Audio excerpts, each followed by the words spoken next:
Ready, 3, 2, 1. Fox 3. Nice.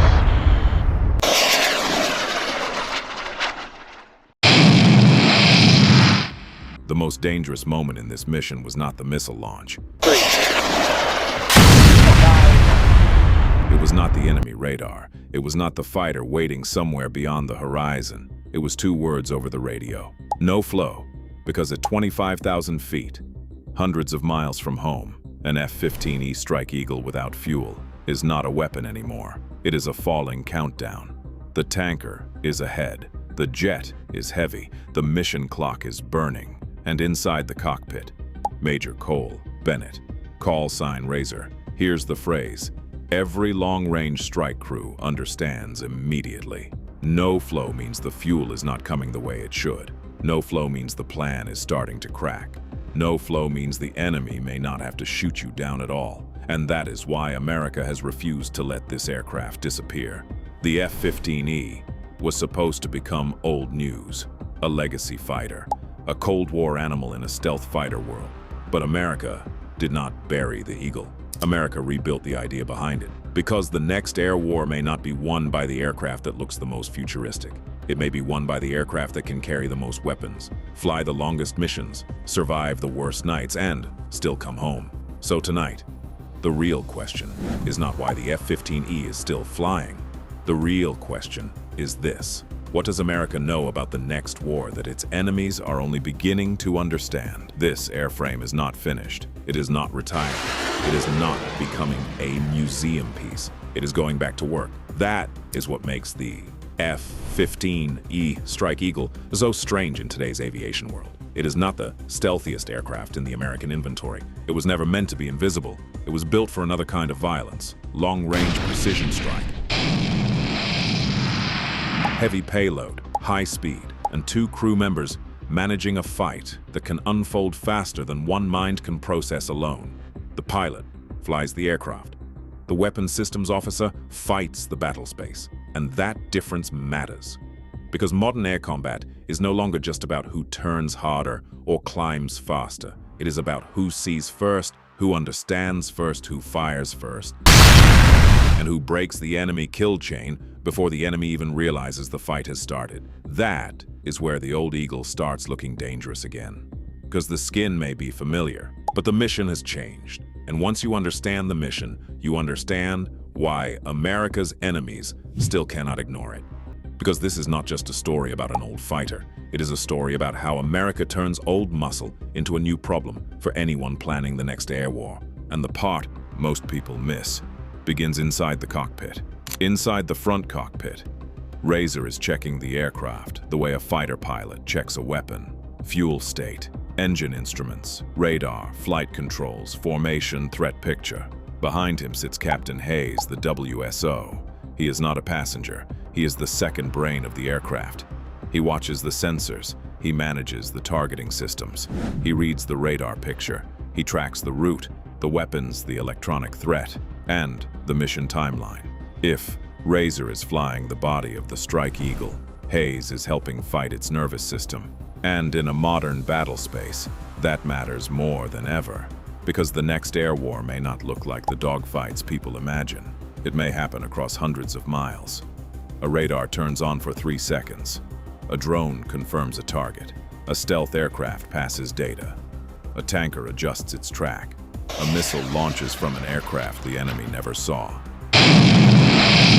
In that world, speed is not just Mach numbers. Speed is decision-making. And the F-15E was built around a brutal idea. Give the crew enough power, enough sensors, enough weapons, and enough range to make decisions deep inside a fight. That is why commanders keep returning to it. Not because it is perfect, because it is useful. And in war, useful can be more frightening than perfect. One fragment from the original material points backward, toward Libya. A hostile country, Muammar Gaddafi, violence against American interests, a response from the air. Do not think of Libya here as just a history lesson. Think of it as a clue. Because Libya taught American planners something that never went away. Distance is not just geography. Distance is strategy. If you can reach a target from far away, you change the enemy's sense of safety. If you can strike without asking every neighbor for permission, you change the political map. If you can fly at night, refuel in the air, hit precisely and come home, you turn air power into a message. That message is simple. You are not as far away as you think. The F-15E belongs to that tradition. It was built for the kind of mission where range, fuel, weapons, and crew coordination matter as much as raw speed. But today, that lesson has become even more important. Because the next battlefield may be larger than anything the Strike Eagle faced before. The Pacific is enormous. Bases can be threatened. Tankers become targets. Runways can be hit, and every mission becomes a math problem, written in fuel, distance, weapons, and time. That is where the story becomes uncomfortable, because the F-15E's greatest enemy may not be another fighter. It may be the distance between the runway and the war. Now return to the sky. The Strike Eagle is airborne, heavy, and far from home. The target may still be hours away.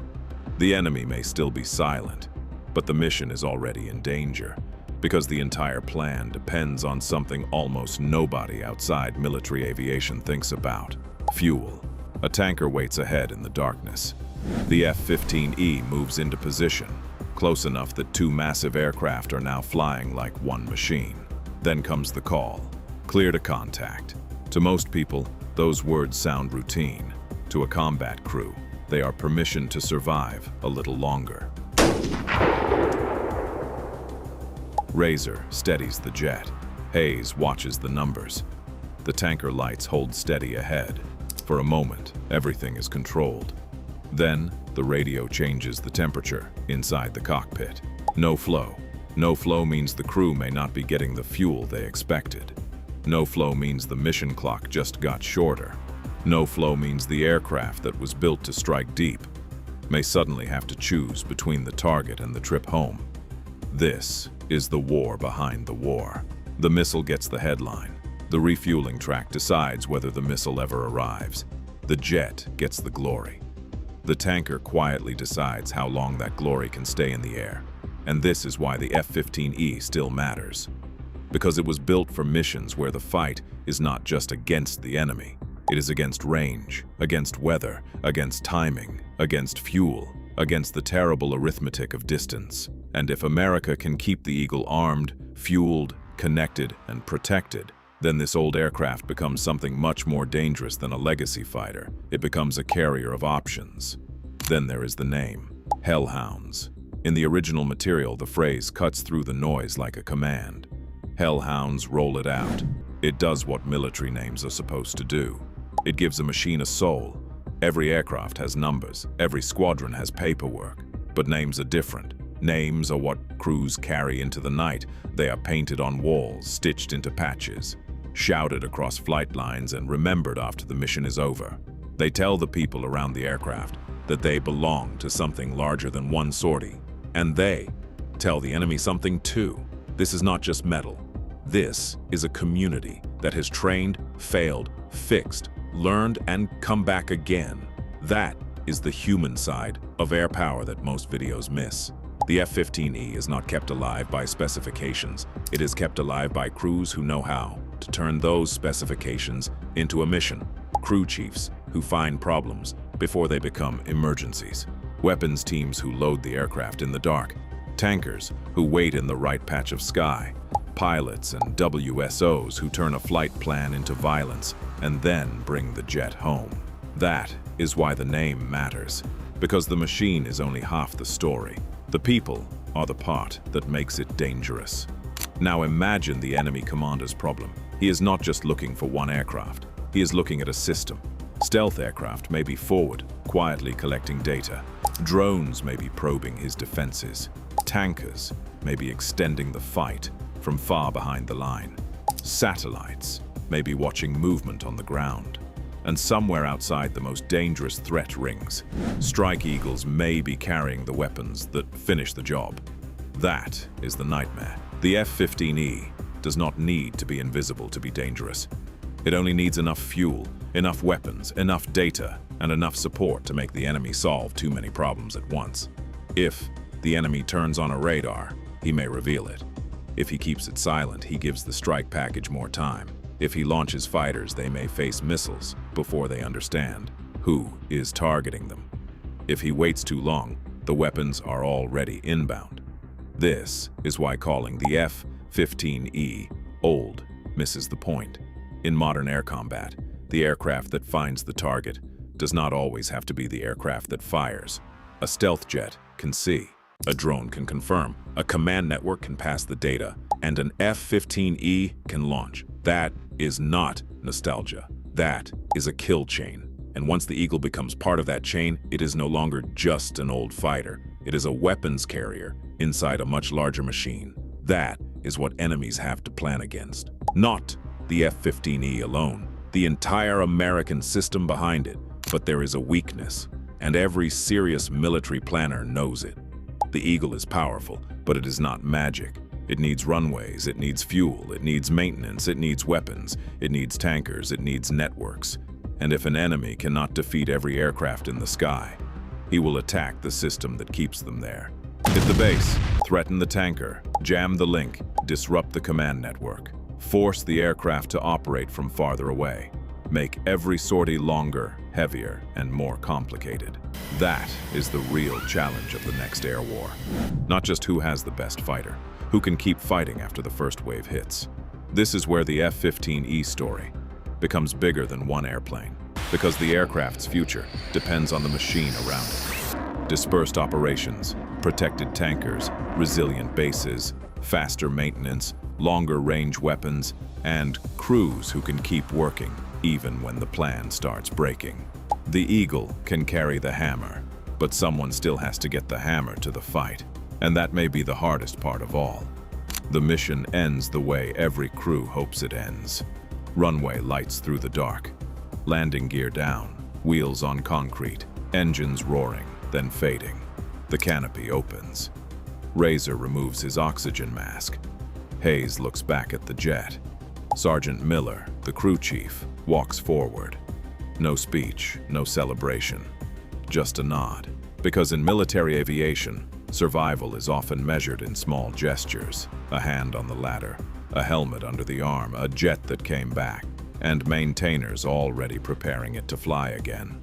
The repaint was not the story. The squadron name was not the story.